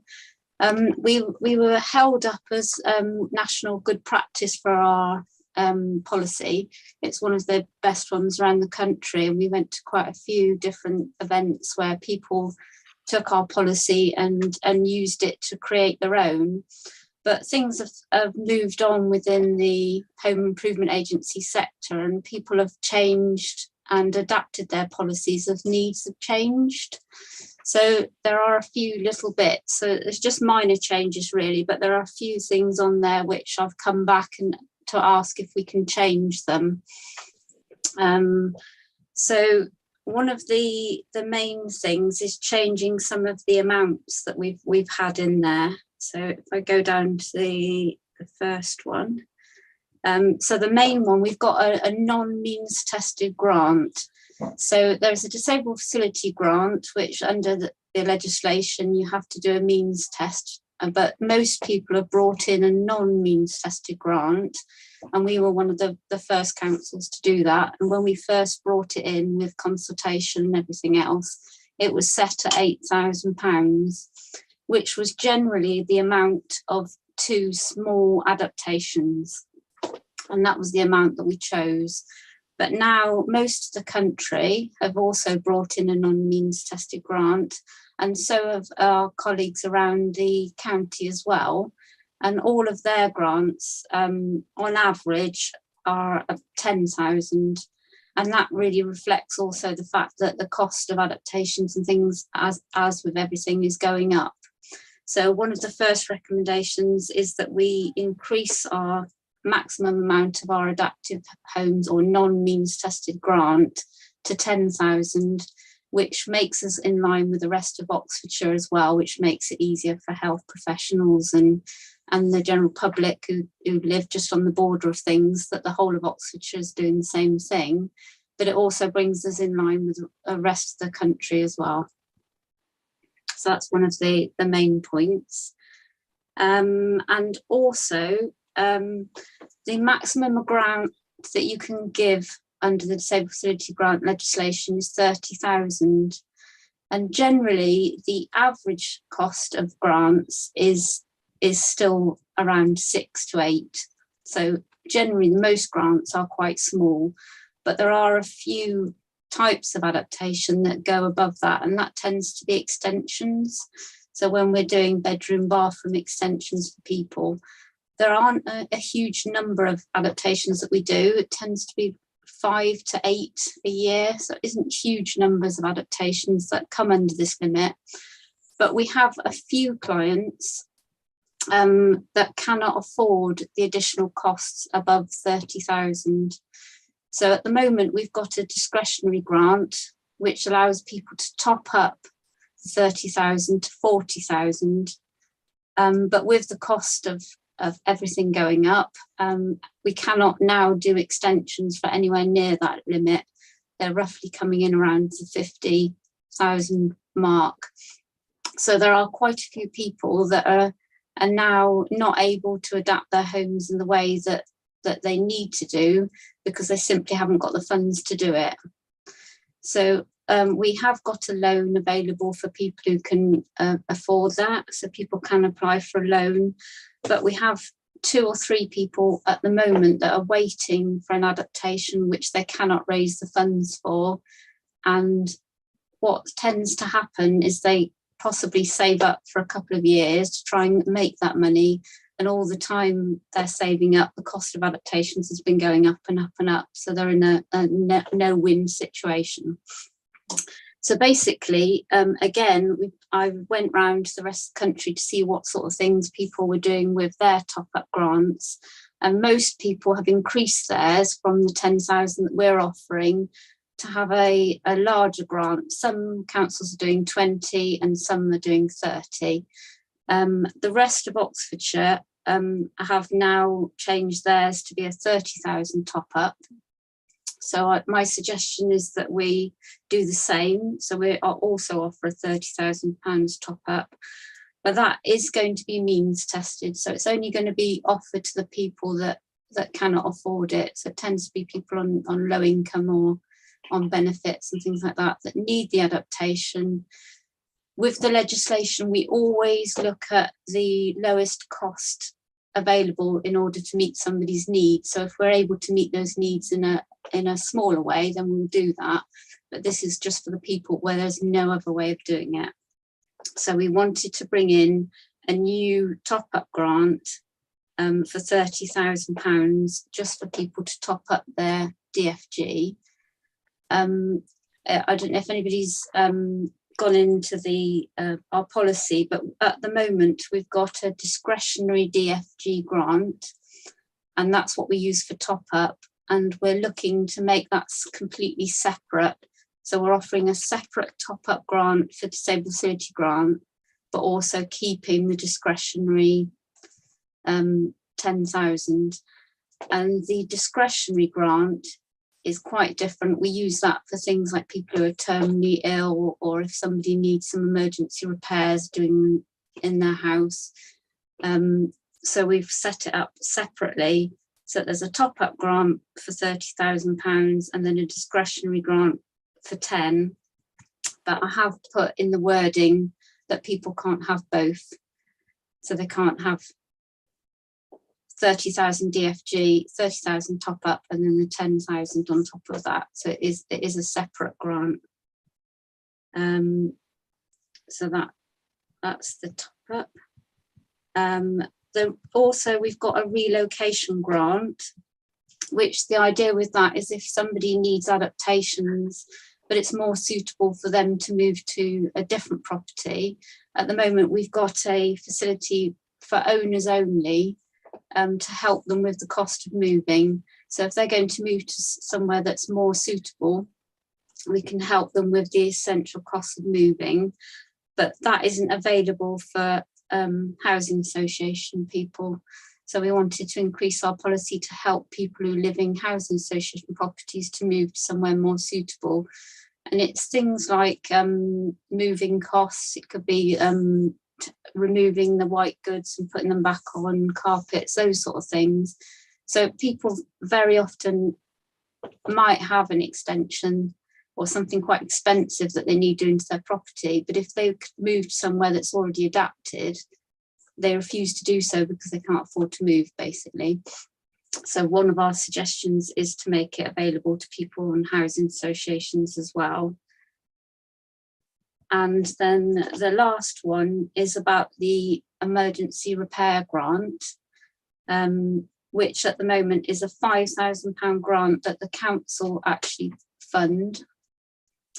And it is a grant where we put a charge on the property. So if somebody needs essential repairs to their house and there's no other way of funding it, so we've looked at every other avenue possible, and they need essential repairs and they're on low income, we can help them with up to £5,000 to repair their house.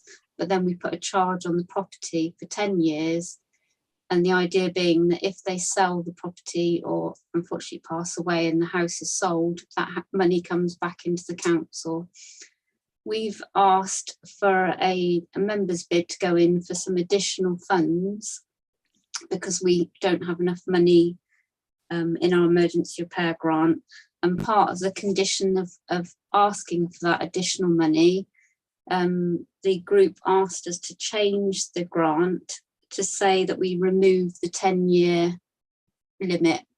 So to take off the 10-year limit completely, so that if we give somebody the grant of £5,000, it stays on as a charge on that person's property forever.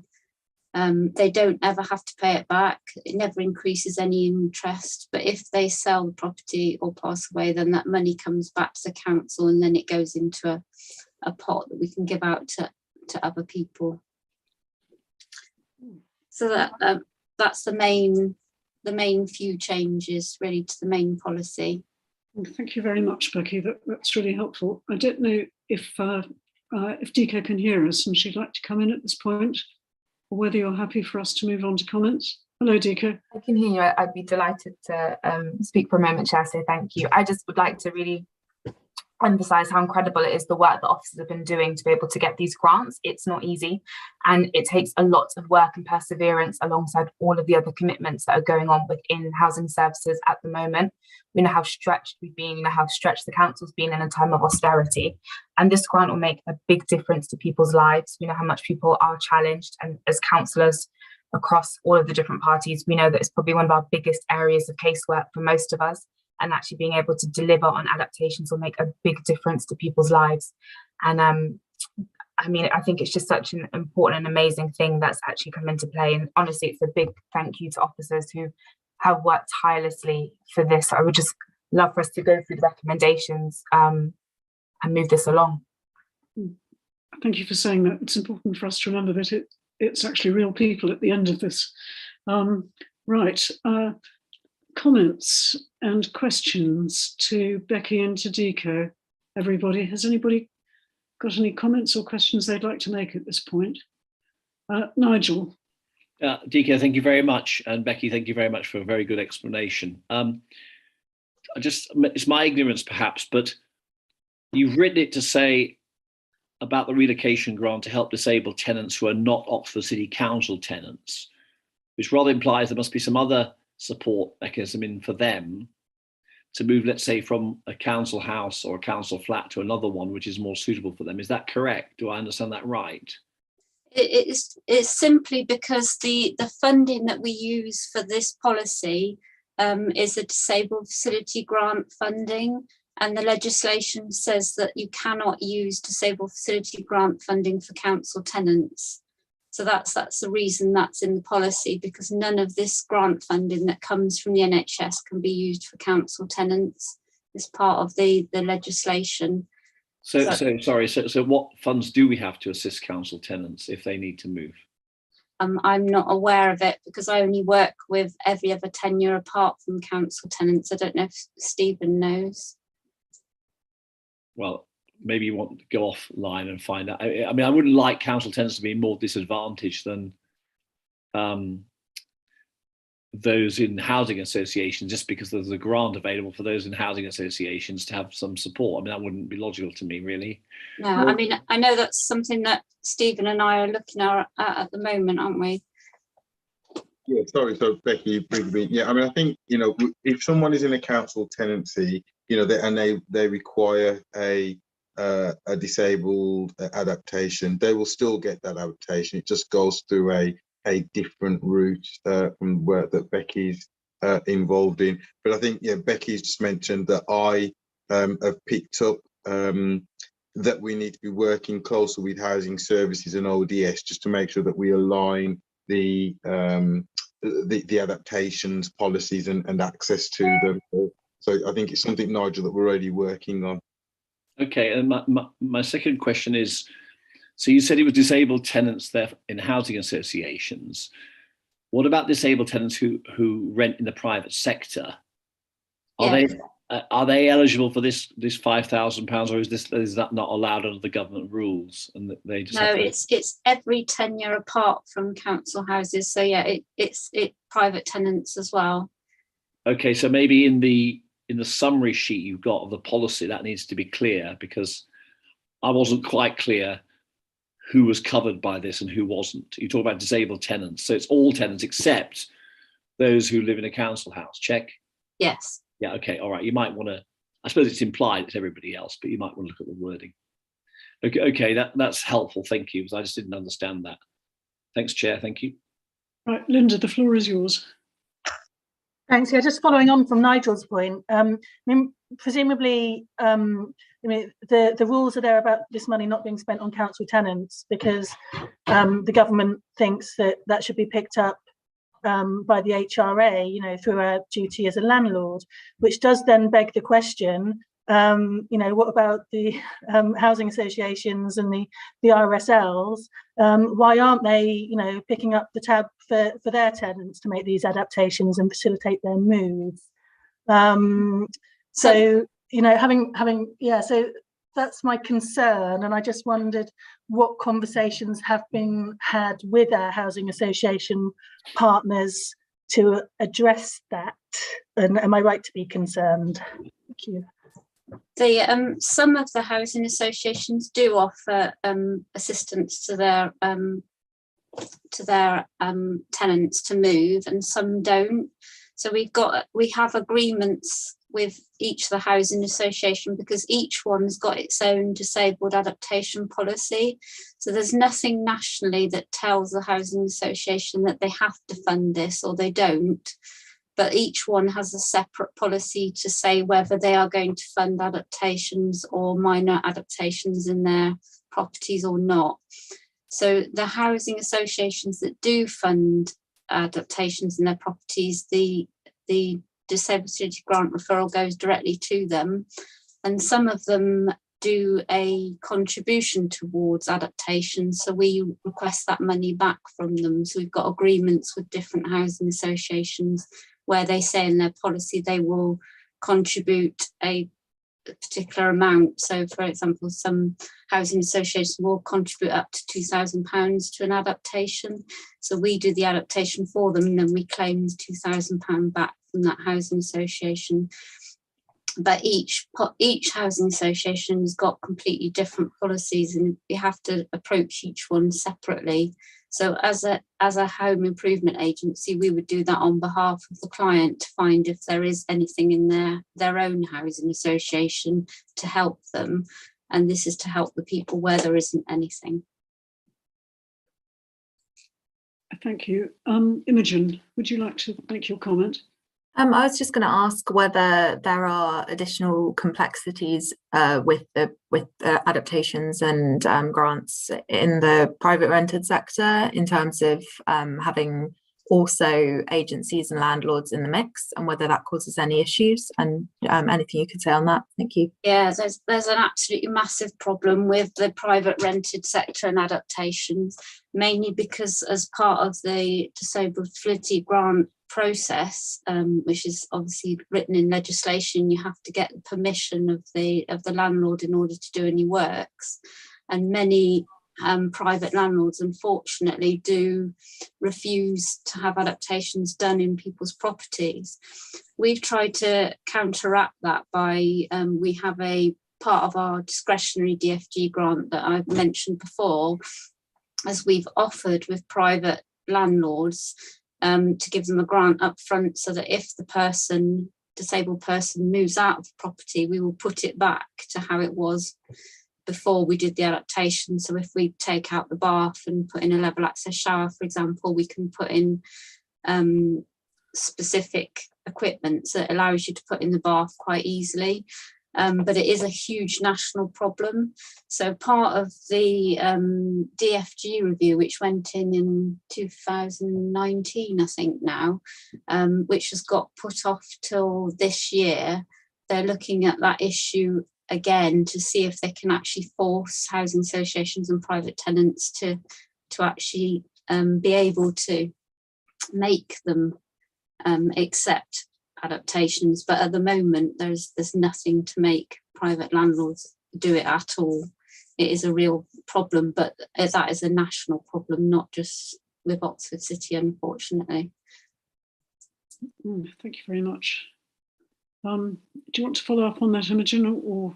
Yeah, just a follow-up question. Is there anything you would like to see from how, when we hopefully have an enforcement mechanism with the landlord licensing scheme and more say over the conduct of private landlords, is there anything you could see, any way you could see that working, perhaps in inspections of properties, those questions being asked of landlords, and whether that could be potentially written into some of the guidelines and officer training? That would be lovely if we could, if that was something that we could do. I'm not sure anything I can't say that word, but legislatively could be done. But yeah, if we could put something in as guidance or have some sort of impact on there, then that would be really, really helpful, especially in Oxford City, because we have a huge number of private rented properties. Sorry, Chair, can I just comment? I mean, I think there's a concern because I'm not quite sure that we can legislate that private landlords have adaptations to their property. So you know, and I think we just need to be mindful of is that some of these private adaptations are, you know, Becky spoke about up to £30,000, and some of them could go more if it goes for a discretionary payment. And I suppose we just need to be mindful that the legislation coming through around the private rented sector is not going to be around the DFG point and ensuring that if you've got someone in your property with a disability that you have to have an adaptation. I just think we just need to be mindful of that before we make recommendations that we probably can't fulfill. Thank you very much, Stephen. Can I just make a comment? I spent a long time producing a whole sheet of A4 trying to get my mind around all the various grants and loans. It's very difficult, you know, for somebody like me coming to it new. I read the booklet, which is a great booklet, but I thought, what happens to the average person, me, you know, wanting a grant for something, not knowing what to do about it, not knowing which of these various grants I can apply for? Is the communication of what's available both to private owners and to housing association tenants and to council tenants, is it clear? How do they know that they can apply for these grants? Well, when we first put the policy in quite a few years ago, we did a lot of consultation with clients around that very aspect, because there are loads of different types of grants and they've really evolved around all the different needs that people have. But what we did is we came up with a suite of leaflets. So we have 5 leaflets that are based around 4 main needs that people have with the Home Improvement Agency. So there is an adaptations leaflet. There is a repair leaflet that helps people who've got problems with repairs. There is a heating leaflet, which is all about heating, insulation and energy efficiency. And then there is a small repairs or handy person leaflet.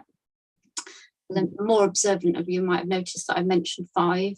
And that is because we also brought out a separate leaflet for disabled people's children and their parents, because a lot of the literature was around talking about older people and was very much focused around older people, and a lot of disabled children and their parents felt that the leaflets didn't really reflect their needs. So we brought out a separate one. So we very deliberately, in all our marketing and our presentations and everything, we don't talk about grants, we talk about needs. Okay. So we try and talk about the fact that we can adapt your house and we can repair your house, and we've got the small handy person service and we can help with heating. And then when people come into us, that's part of our home improvement agency service, is to try and find the best grant that will actually fit that person's need. So we don't really try and go in. People never phone us up and say, I would like to apply for an ERG, please. No. They tend to more come in and say, my heating's broken, can you help? And it might not be a specific grant that we have. And sometimes we bring in funding from various different sources. We have charitable gas safe funding, we have foundations, energy efficiency funding, we've got warm homes funding. We've got all types of little pots of funds that we can bring in to help people. But from a client's point of view, they've just come in and said, we've got a problem with heating, and then we try and solve that for them. That sounds really good. I'm just hoping that all these leaflets are available in community centres and libraries, insofar as we've got libraries, and anywhere else. Yeah.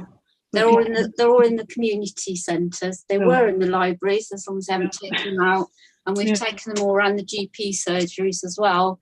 And a part of it is, again, around the discussion, was because 90% of our client group are just not digitally minded at all. And they very, very much said that they wanted a leaflet and paper-based information. We've still got the information on our website and everything else for obviously partners that refer in, and some younger disabled people now do access information that way, but majority of our clients still want leaflets. Yes. Stephen, you wanted to come in. Yeah, just on the point, particularly around, I think the communication around what's available, GPs, as Becky's mentioned, and there are other sort of pathways in, so occupational therapists, lots of professions are aware. So if they pick up somebody and they're aware that they need the provision for a disabled certificate, they will refer them into the system. So I think, yes, we need to be clear about the messages that we get out, but the professionals in this area also make lots of referrals into our service, and they're the ones that are probably seeing people at the acute end of where they've got a need. And we've got somebody specifically that does marketing, because we want to try and get it out to as many people as possible. So we are going out and doing talks to all the community groups and the health groups and the hospitals and all sorts of people. That's great. I think that's what we all want to hear, is that people know what's available. That's great. Guys, any recommendations that you'd like to make on the back of this report? It's a very thorough report. It's not one that's easy to make recommendations on, I don't think, but I'd be very interested. Imogen's here with her hand up. Imogen, over to you. Yeah, with respect to the clarification which Stephen made about what we can and can't do in legislation, which I think was helpful, I think my point was more on what we can do in terms of guidance, rather than kind of forcing anyone to do anything when we are on the ground more often, because we have more money from the licensing scheme and can be conducting home visits. That doesn't mean that we can force landlords to do anything. Of course we can't, though we can where they're breaking the law, and we're able to discover that in terms of discrimination, but that's another thing. But it can just be a matter of having those discussions, and I think those best practice guidelines for people carrying out home inspections could actually make a difference, in terms of, if you ask the question to a landlord when they know they're being inspected, oh, so I see your tenant is disabled, have you been accommodating, did they have any other needs, have they been in contact with the council, do they know what those sorts of conversations might be helpful. I don't know if you agree there. So I think I maybe would like to see a recommendation to at least look into the options of how we can use the selective licensing scheme, should it be approved, to promote best practice. I don't know what others think. Yeah, I think that's a very interesting recommendation. I mean, it would be something along the lines, recommendation for us to, for the housing assistance group to see how they can to explore the possibility of using the selective licensing system to improve to improve awareness, I suppose, is what we're saying. We probably can't do more than that, can we? I don't know if there's something that we're trying to do nationally as well. So I'm involved in a lot of the DfT review nationally. So we're all trying to push it with government to try and get it changed. So that's what it really needs, is a change of legislation so that the discrimination policy actually allows them to make people do adaptations to property, because at the moment it is very woolly, and I think they're aware that it's woolly, and it's been one of the recommendations for the last few years. So that's something I'm going to be pushing when I go to the review meetings. But would you agree that there seems no reason why housing officers going around to do inspections, licensing inspections of properties, shouldn't also mention adaptations where it's apparent to them that it might be useful? No, definitely. I can't see that that's in any way, that's not about legislation. It's about making a suggestion. And I think Imogen's right. There's no harm in making that suggestion. Could that be explored? Is that a recommendation people would be confident with? Nigel has got his thumb up. Any more thumbs? That looks like a thumb up from Barbara. Excellent. Okay. The problem is all your names come up where your thumbs should be, so I can only see your names, which is no good. I think we'll put that down as a recommendation. I haven't seen anybody shaking their heads yet. Okay, fine.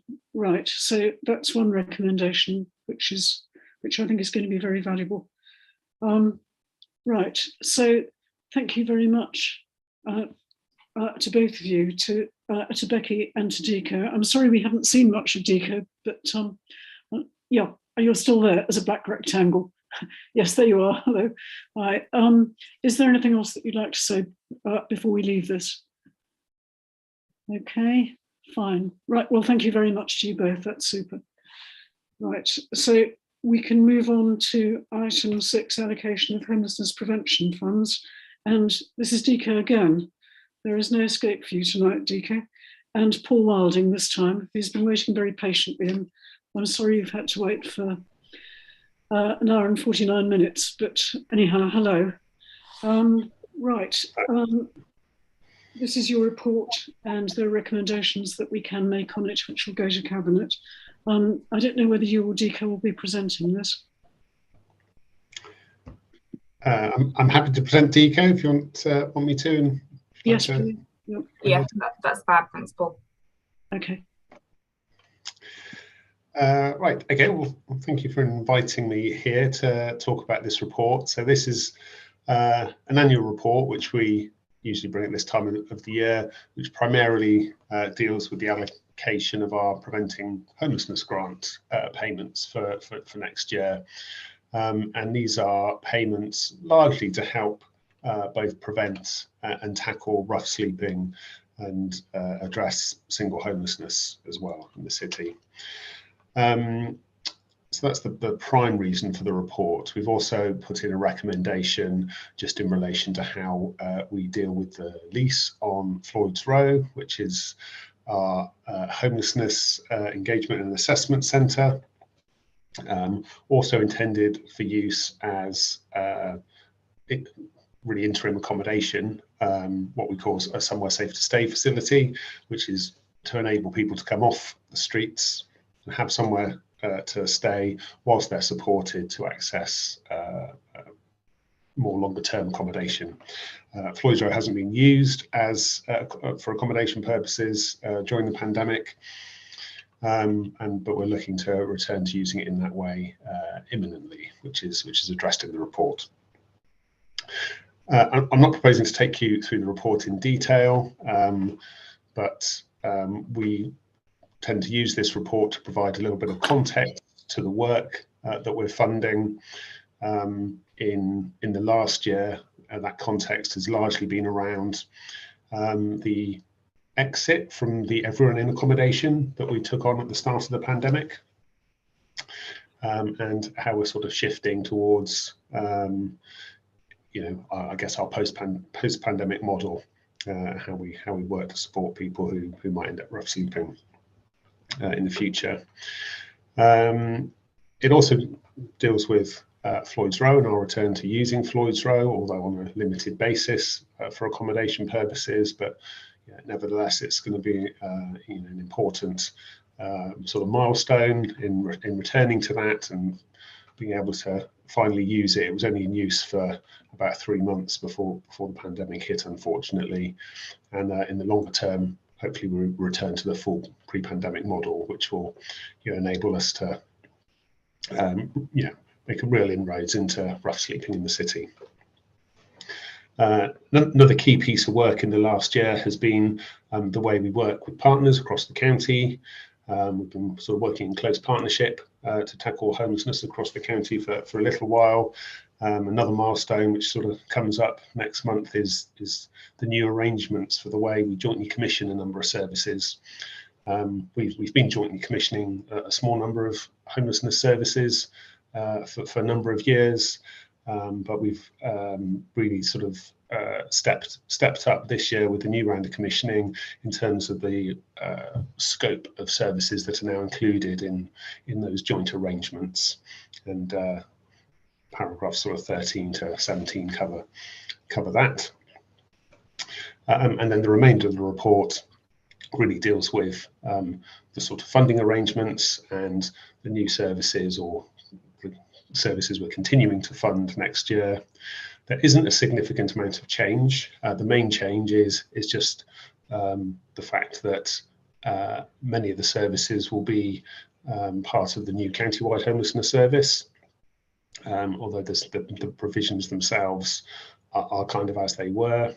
And there are a small number of new services which we are funding, which is a women's hub, which was developed this year by a number of partners with City Council support, some additional supported accommodation, and a scheme run by an organisation called Greater Change, who they provide a sort of match funding service to funding we provide them, and they help people who might be at various stages of homelessness. They help to support them to access accommodation or skills and training, or anything else really which might help them resolve their homelessness. So I'll leave the introduction there, maybe pass over to Deco and take any questions or comments. Well, thank you very much, Paul, for the report and for presenting it to us. Deco, would you like to add something at this point? Thank you. No, I feel like Paul said most of it, to be honest, and I know we've only got 6 minutes left if you wanted to dart onto recommendations, if that's fine, Chair. But okay, it's your call, not mine. Right, okay, fine. Well, let me open it up to the members of the committee. They may have questions and or recommendations. Starting with Linda. I see your hand up, Linda. Thank you. Yeah, I've got 2 points really. The first one is about Greater Change. I have my concerns about their fundraising model. It's a bit of a beauty contest with, people promoting themselves and going on a website with a picture of themselves and a bit of their life story, and then asking for money for whatever they want. And those things are, generally things that aren't things that a local authority would pay for. So I just wonder, could you provide some reassurance to me about that? About how many people that £25,000 is going to help? How are we going to make sure that the council's getting value for money? And am I wrong to be concerned about it being a beauty contest? Secondly, I don't think we've got a brilliant setup with the old fire station. It's a council-owned building. Crisis Skylight are based there, as well as the old fire station arts organisation, and they have a very symbiotic relationship. But Crisis are there on a rent-free basis in a council building, in a building that millions of pounds was spent on just before I came on the council, I think, to refurbish it. It's a fantastic, huge space in the city centre, and in return for that rent-free arrangement, they provide some really valuable services to homeless people in the city. And I don't think the council really gets any recognition for that. I would like to see that in future years. In this report, in the same way that with Floyd's Row, there is a recognition of the value that the council is providing to St Mungo's in terms of, providing them with a building. I'd like to see that reflected for the old fire station as well. I think just so it's consistent and with how we treat other organisations, but for transparency as well. So I'm not suggesting that we start charging the old fire station any rent, but it ought to be reflected there as a grant, as a gift in kind, or as a grant that covers the rent that we would be due. And it would be great if we could move towards that. I realise it might not be straightforward with a lease that's already in place, but it'd be good to try and move towards that. Thanks very much for some more really good work. It's really good stuff that I think all councillors are proud of that this city does on that front, where we really go above and beyond what a district council is normally expected to do. So thanks for your work, Paul. Thanks very much, Linda. That sounds like a recommendation to me that there should be recognition of the council's provision of a crisis and for St Mungo's. Are you happy with that going forward as a recommendation? Yeah, I am. I think that's something that's straightforward to do, and so happy to do that. Okay, sure. Lovely. Thanks very much. Any other comments? Okay, I've got a comment about day services, and I have to acknowledge the fact that I've got a declaration of interest and that I'm a trustee of the Gatehouse, so I'm involved with various things going on there. On page 113, it talks about a reduction in the area for day services, although there doesn't appear to be a reduction at the moment. I wonder if a reduction is planned, and if so, how is it likely to take effect? I don't know if you can answer that, Paul, but I'd be grateful if you could. Yes, shall I just pick up Linda's first question as yes, well? Of course. Yes. I guess I do understand the point about the fundraising model, which is essentially that Greater Change work with both individuals experiencing homelessness and the support organisation that they work with, and together, it's the main support worker and the individual, but with Greater Change agree what they think is needed, which is going to make a difference to that person's homelessness, and fundraising is carried out on behalf of that individual via social media or via their website. So I understand the sort of comments that Linda made. We first funded Greater Change through some government funding that was made available during the pandemic, and it was a bit of an opportunity to sort of see what they did and how well they did it. And we kind of thought they did a good job. We've got some impact kind of an analysis which sort of shows who they're working with and the kind of outcomes they got, which I'm more than happy to share. And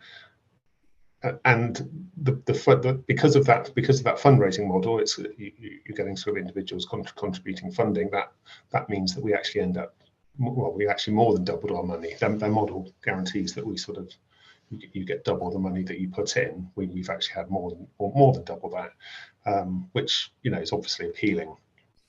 In terms of the people that have been supported, I need to check those figures, but it's between 30 and 40 people that we got for that first 25,000, which compares more than favourably with other schemes that we've run. When you think about, often a lot of the things that will be funded might be deposit and a rent in advance, which can easily be £2,000 or even more than that in Oxford. So I do feel it offers good value for money. I do take on board the comments about the model may not be everyone's cup of tea, and happy to share the sort of analysis that we've got of the work they've done for us.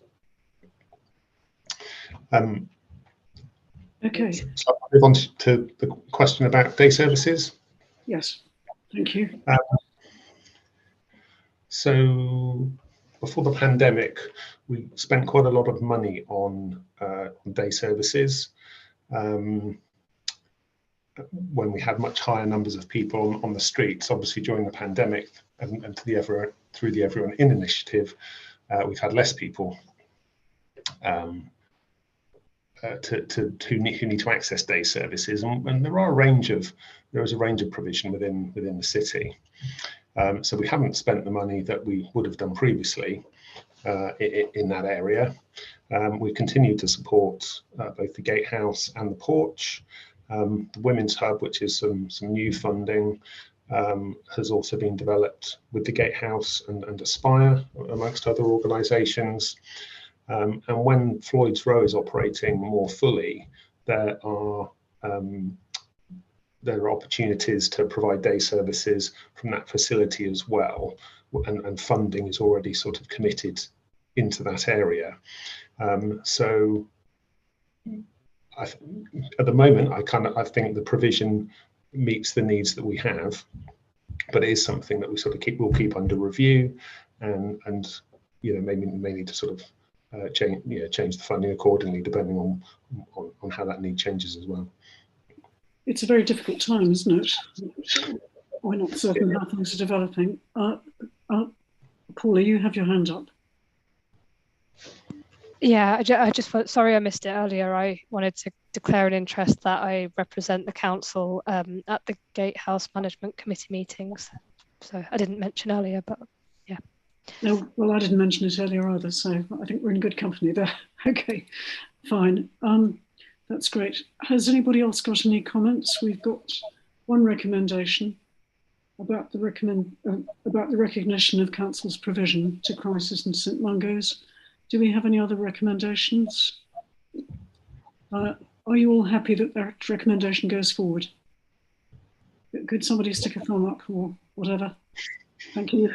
Great. Yeah, sorry, Chair. It's not about St Mungo's. It's about the contribution of crisis at the old fire station. Yeah, I thought it was about that you mentioned St Mungo's as well, because no, that's already been dealt with. Thank you. That's already been dealt with. Yeah, okay. in Floyd's Row. Yeah. Right. Okay, so just crisis. That's fine. Any other comments, or are we finished with that? Tom. Hello. Hello. That was the only one that I had taken down. So yeah. Right. Okay. Right. Oh, well, that's fine. In that case, we finished item 6. I think. Can we perhaps just have a recommendation asking that the cabinet keep a close review of the grant on greater change and monitor the impact that it's having, the grant for greater change. Right. Ask the cabinet to keep that under review. Or I hadn't seen active monitoring. I hadn't seen the stuff that you looked at, but you clearly think that it is concerning. So that's fair enough. Are we all happy that recommendation goes forward? That's the second recommendation. Nigel's got his thumb up. I've got mine up. Okay, fine. Right, so we've got the 2 recommendations there.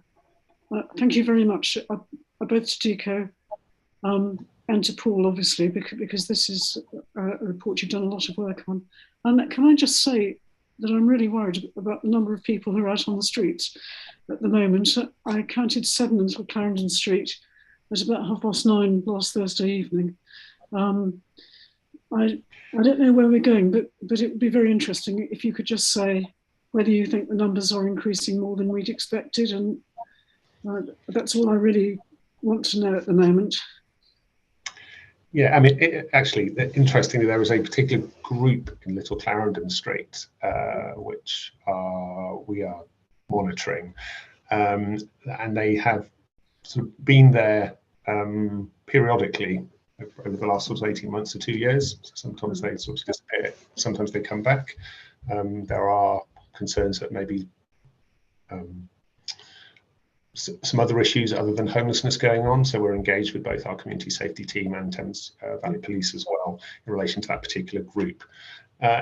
Numbers overall, I mean, historically they are lower than they have been before the pandemic. At the moment, they've been pretty consistently in the sort of high teens, low 20s, which is, it's a significant number of people, and we need to work to get those down. We have had funding from government to support us over this period, so we have been able to get more people off the streets, and at the moment there is the Protect and Vaccinate initiative, which comes with a significant amount of funding to try and find accommodation for people during the winter. So yeah, overall the numbers are lower than we've had before, but we exited from Oxford YHA last week. We have quite a number of people in various kinds of temporary placements. So there is a sort of lot of pressure within the system.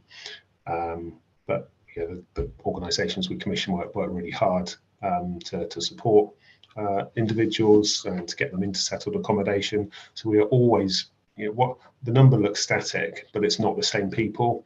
So there are always people moving on into new accommodation, but unfortunately, equally, there are people falling out of accommodation as well. Well, thank you very much. Thank you. Any other comments before we close this particular item? No? Okay, thank you very much. Thank you very much, Paul and Deco. I'm very grateful for everything that you put into this. It's very difficult business, and I see that every day in my ward. Okay, so item 7, dates of future meetings. I think we've got there now. I mentioned at the beginning that we were going to have an additional scrutiny meeting, and we've got one on the 7th of March.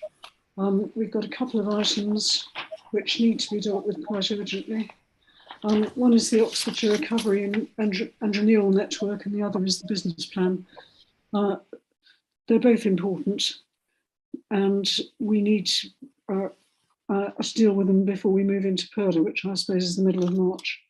And then we have a final meeting in this municipal year on the 5th of April, which will be in person, which I'm pleased about because I do think it works much better. And we've got a note of when the standing panels are.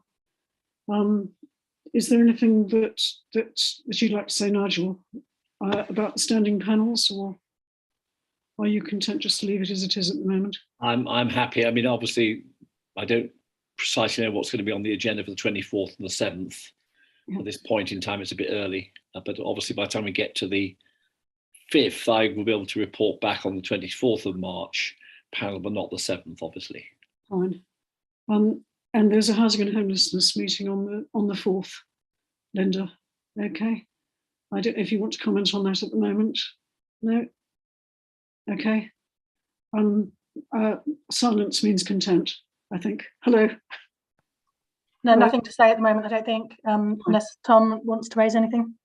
No, just what will be on there will just be the follow-up from the motion that came before council on DSS discrimination.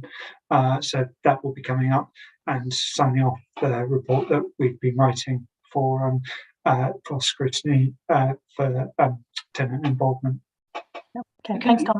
Yep. Well, thank you very much, everybody. Thank you for your time and your patience and for your good questions.